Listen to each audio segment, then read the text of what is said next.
I recently discovered that my husband has been having an affair with our best friend. I recently found out that my husband 42 is cheating on me with our married best friend 32 female. She is the godmother to our 4 children. They don't know that I know, but I caught them making out at the end of our driveway when he was seeing her off after dinner with our family. We live on a small acreage and the driveway is a long way off from the main house. She had forgotten some crockery at the house and I decided to walk it over, because for some reason the two of them always took a while to say goodbye. Now I know why. That's when I saw them lit by her car's headlights. Making out in the front seat with our best friend straddling my husband. In shock, I didn't know whether to throw her Pyrex at the car or just walk away. I decided the latter, and was too shocked to cry or be angry. When my husband got back, I had to pretend like everything was normal. I know that it's stupid, but I couldn't sleep that night and decided to go through his phone. She was obviously under a pseudonym, but I found a handful of their messages dating 2 or 3 years. Her husband doesn't know. He's currently posted overseas as a diplomat. I'm sick with rage and betrayal. I'm lost and have no idea what steps to take next. Comment 1. I'm so sorry you're going through this. You deserve honesty and respect, and it's okay to take time to process your emotions before deciding what to do next. Comment 2. It might be helpful to talk to a therapist or counselor to sort through your feelings before confronting anyone. You don't have to make any decisions immediately, and taking care of yourself is the priority right now. Update 1. Whoa, didn't expect this much support. It's really overwhelming. Just to clarify a few things, this is a private account I created just for this post away from my usual account, because I was scared it would be traced back to me. I want to remain anonymous as much as I can. I don't live in the US but in Australia. Technically, I can't file for divorce immediately as you need to be separated for 1 year and 1 day to file officially. My now ex-best friend just recently returned to the country. Her father has cancer after being posted with her husband overseas. The dinner was to welcome her home, and what a welcome. There's some comments here about the headlights illuminating them. Sorry, I meant overhead lights. As to what I'm going to do now, a part of me just wants to confront my husband, see what lame excuse he has. But I need to get away from him. This level of betrayal physically hurts. I can't help but think of all the times we spent together over the years, and for how long our families were fooled. My mind is going crazy. When she was single and he would rescue her from some bad date, or the times they were alone in my house when the kids and I were out. How irrationally angry he was when he found out she had a boyfriend, then chose to marry him. Thinking back on it, the two of them disappeared at her wedding.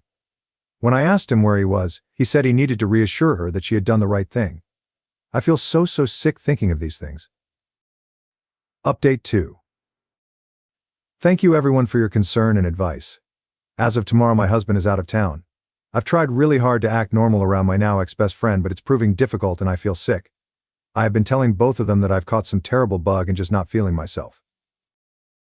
While my husband is out of town for the next few days, my sister-in-law, who is the only other person who knows my brother's wife, will help me pack important documents and store them somewhere my husband doesn't know about. I've organized for my kids to stay with them for a week while I sort my shit out.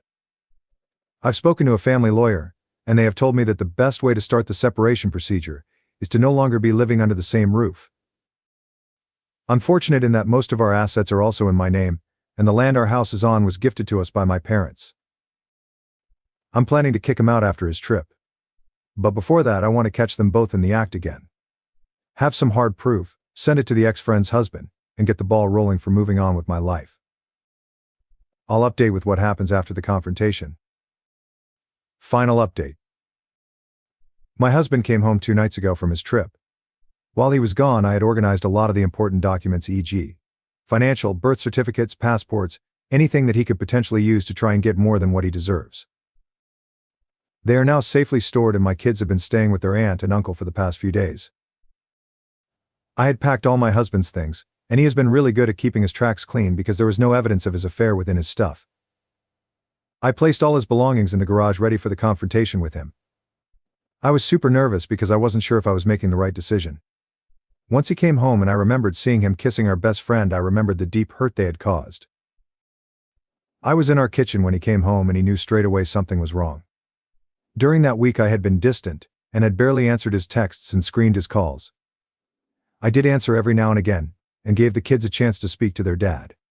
He asked me why I hadn't been responding to his texts and he tried to kiss me but I turned away, and before I knew it the first things that came out of my mouth were, "I want a separation." I have to admit that he didn't look very surprised when I said it. He nodded his head and said, "What do you know?" Which was just a punch in the gut, because I wanted him to deny it or say something like it was a one-off thing. I asked him to tell me everything, like when did it start? And he said they started about 10 years ago. At first it was flirtatious messaging, and a sneaky kiss in the office when they briefly worked together, and the affair was on and off. She apparently always felt guilty, and her way out of that was to marry the next man that was interested in her, and proposed. He admitted that they had sex on her wedding day, and when he is out of town they meet. At this point I couldn't breathe and I was sobbing.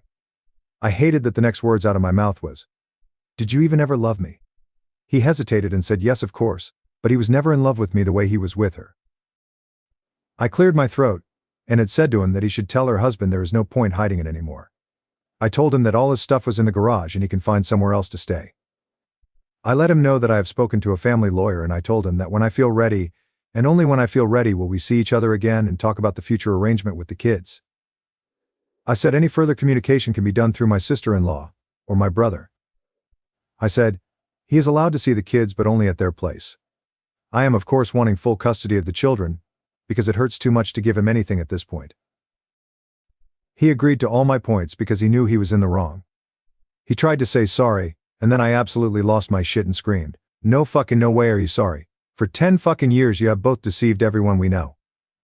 Please take your shit and leave and tell that woman you have been fucking for 10 years that I do not ever want to see her fucking face again." Certainly not my shining moment, but also a culmination of all the hurt and anger over the last few weeks that they have caused. I have no intention of talking to my ex-best friend or really to my soon-to-be ex-husband until I have had the time to grieve. So thank you community for the encouragement and advice.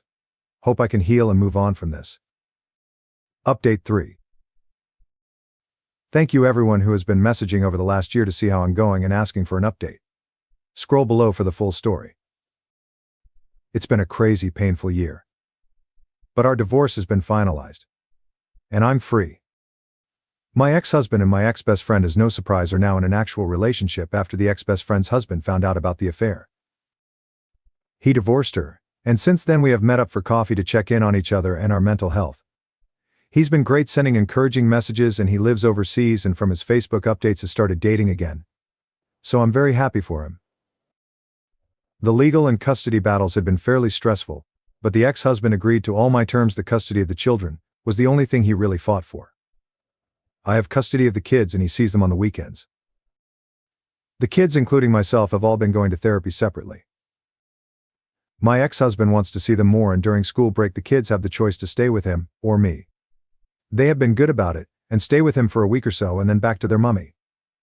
Apart from necessary conversation, I steer away from my ex-husband and the ex-best friend. It still hurts so much and I understand that it will take some time to heal.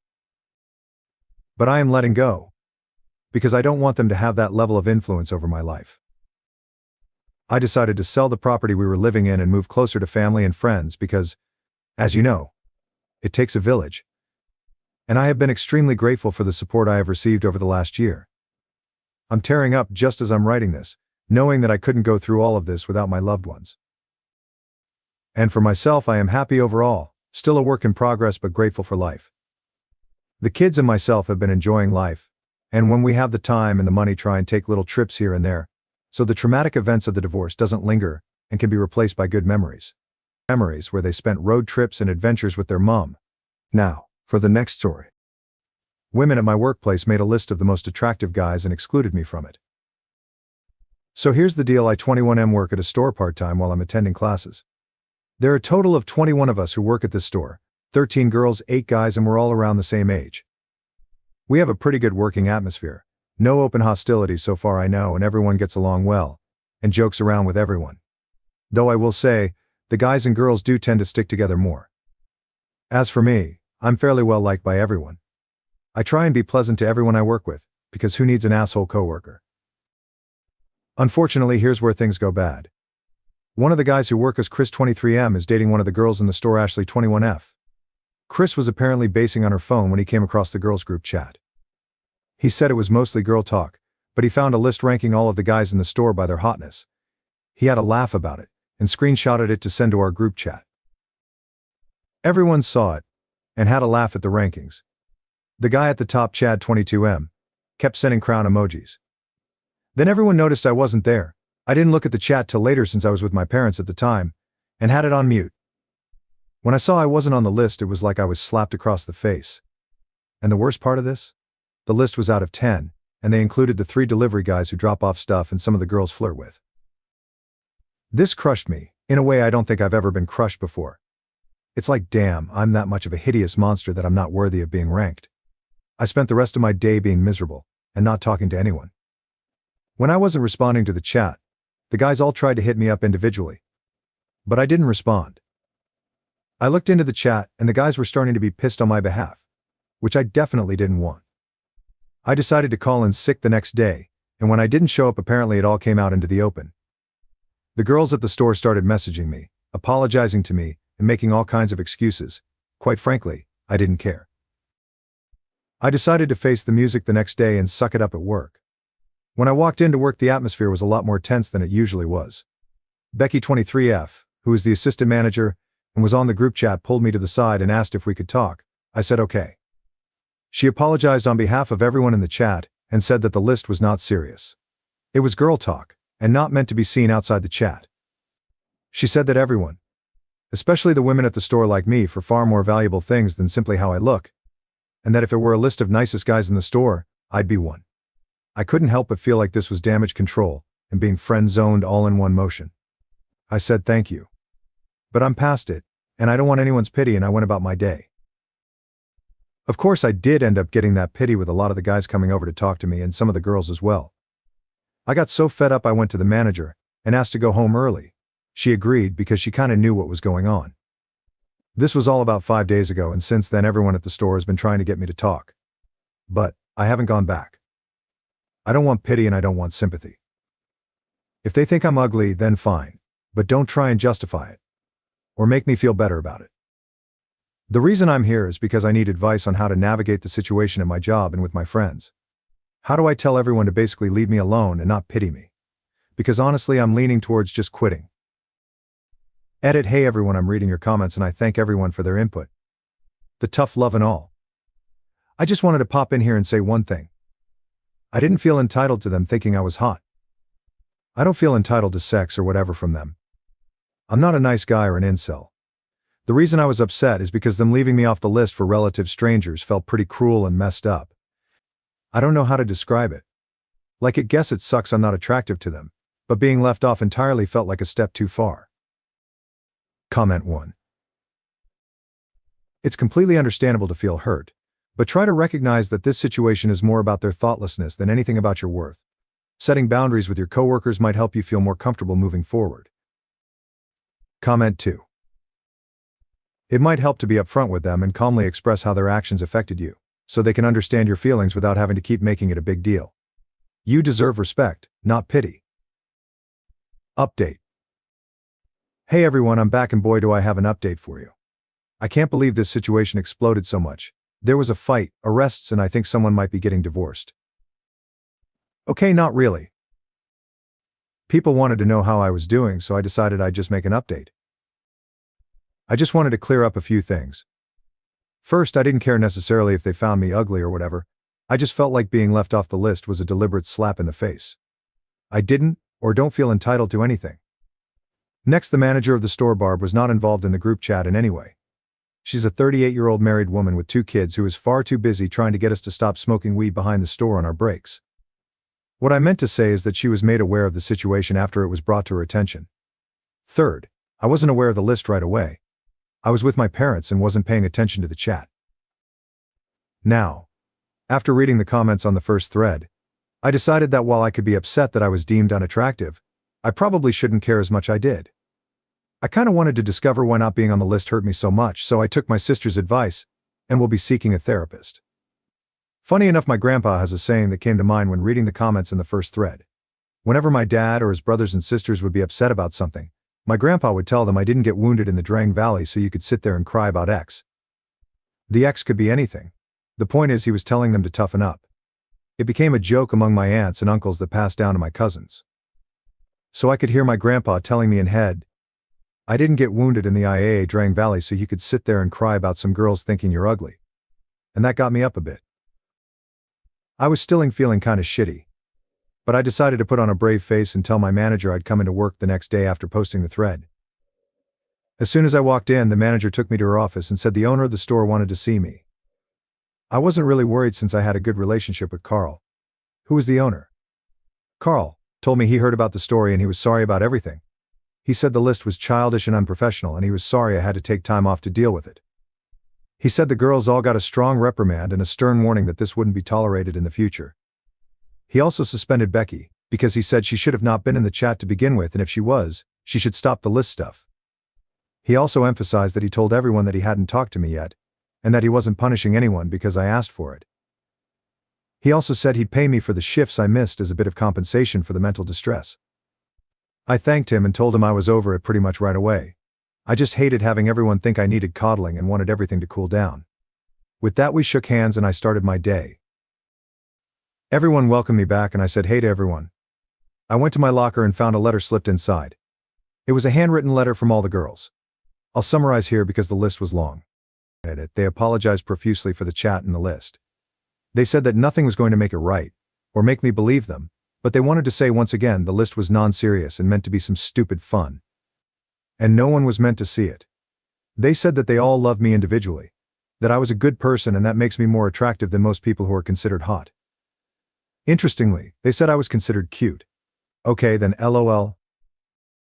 I flagged down one of the girls on shift who I get along with really well, Sam 20F, to tell the group that I accept their apology.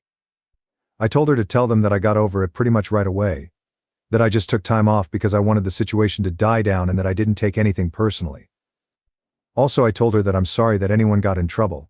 I didn't talk to the Barb or Carl about anything until today. I didn't want this to become an issue at all. Unfortunately the guys made it an issue on my behalf. Sam apologized again, and told me she'd tell everyone. And that's that.